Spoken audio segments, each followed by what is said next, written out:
Which brings us to the next question. Now that we have discussed a little bit what we mean by network measurement, the next question is, what do we mean by internet shutdown? As this is an internet shutdown measurement training. So when we say we're measuring an internet shutdown, what exactly are we even measuring? Generally speaking, most in the measurement world think of an internet shutdown as an internet outage. But as part of advocacy, and as part of the advocacy community over the last years, the term internet shutdown has come to have a much broader definition. Commonly in the advocacy world, an internet shutdown is used to refer to the three different types of cases that I'm including here in bullets, such as the blocking of websites and applications, throttling, and internet outages. And the way that the term internet shutdown is used by the Keep It On campaign of Access Now is usually only referring to two-way communication platforms.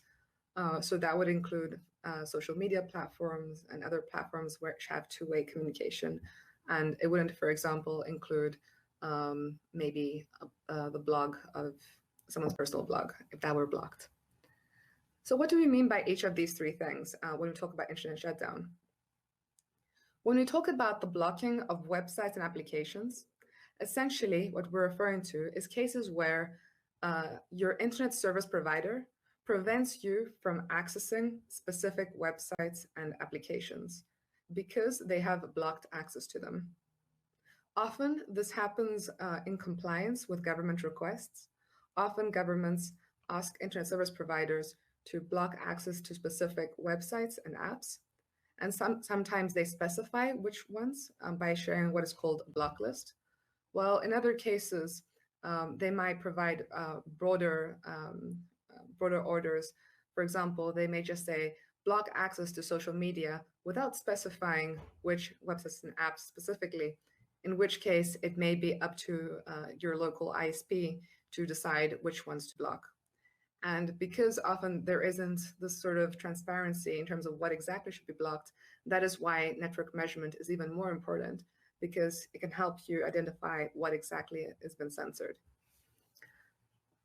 So apart from blocking of websites and applications, often when we talk about internet shutdowns, we also refer to cases of throttling. By throttling, we mean cases where access to internet connectivity, where the speed of your internet connection is intentionally being slowed down, where your internet connection is so slow that even though access to a specific app hasn't been blocked, you are still unable to use it because the performance and the speed is so slow and so bad. So even though this may not be a very aggressive form of censorship like blocking, it's still considered to be a form of censorship because the end result is the same, which is that basically you cannot use a specific internet service. In more extreme situations, sometimes governments ask ISPs, beyond blocking specific websites and apps and beyond making the performance very slow and bad, in some cases, they go to extreme measures where they shut down access to the internet entirely. And so this is what we refer to as an internet outage, otherwise referred to also as an internet blackout. And in these cases, when we talk about an internet outage, we're referring to cases where you have no internet access and where usually this is done intentionally. However, it can be tricky to determine whether an internet outage is intentional or not.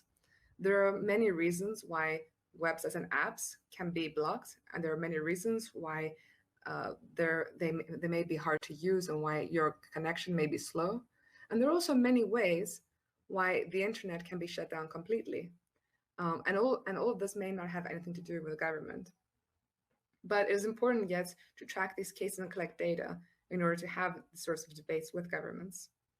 And so again, with internet outages, it is distinct because it is in a way the most aggressive form of censorship because you have no internet access in this case.